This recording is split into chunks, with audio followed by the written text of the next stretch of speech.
माँ शारदे को नमन। मैं जयश्री सिंगल साहित्यिक सचेतना मंच से हिंदी दिवस पर आप सभी का हार्दिक अभिनंदन करती हूँ।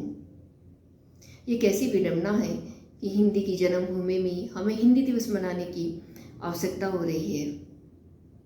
इस अवसर पर देखते हैं हिंदी अपनी कहानी, अपनी जुबानी क्या कहती है। नमस्कार, मैं हूँ हिंदी। आज मुझे बहुत ही दर्द हो रहा है, मुझे बहुत ही पीड़ा हो रही है। मैं वही हिंदी हूँ जिसे तुमने माँ की लोरियों में सुना, जिसको तुम पढ़कर बोलकर बड़े हुए हो। वही हिंदी जिसे कबीर की दोहों में तुमने सुना, रामचरितमानस के रूप में मुझे पढ़ा और मैंने जन जन तक राम जी की कथा को पहुँचाया। मैं वही हिंदी हूँ जिसने प्रेमचंद की कहानियों के माध्यम से समाज को सच का आईना दिखाया और हरिवंश राय की कविताओं के माध्यम से तुमको आसमान में उड़ना सिखाया।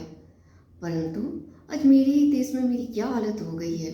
जब विद्यालय में बच्चे हिंदी बोलते हैं तो उन्हें शर्म महसूस कराई जाती है, उनके ऊपर जुर्माना लगाया जाता है। आज भी भारत के अधिकतर दफ्तरों में हिंदी में ही काम होता है। अदालत में मैं अपने वर्चस्व की लड़ाई लड़ रही हूँ।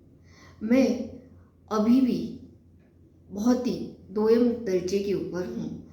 आज अगर हिंदी के मोबाइल पे कोई भी ऐप दबाते हैं तो क्या आवाज़ आती है कि हिंदी में सुनने के लिए नंबर 2 दबाए, यानी कब तक मेरा नंबर 2 रहेगा। नहीं, अब बहुत हो चुका।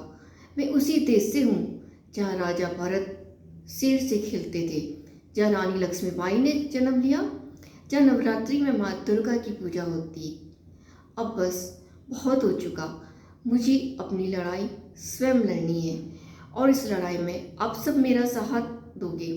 आप मेरे से वादा करो, आप सिर्फ हिंदी पखवाड़े में ही मेरे ऊपर न भाषण दोगे न कविताएं लिखोगे, परंतु मुझे आगे बढ़ाने के लिए हमेशा मुझे अपनी कविताओं में, अपनी कहानियों में और अपनी गीतों में स्थान दोगे।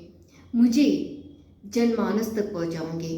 अपने बच्चों को हिंदी बोलने में गर्व महसूस कराओगे, तभी तो मेरी व्यथा मिटेगी और मैं फिर गर्व से कह पाऊंगी, मैं हूँ हिंदी, भारत की आत्मा, आर्यव्रत की पहचान।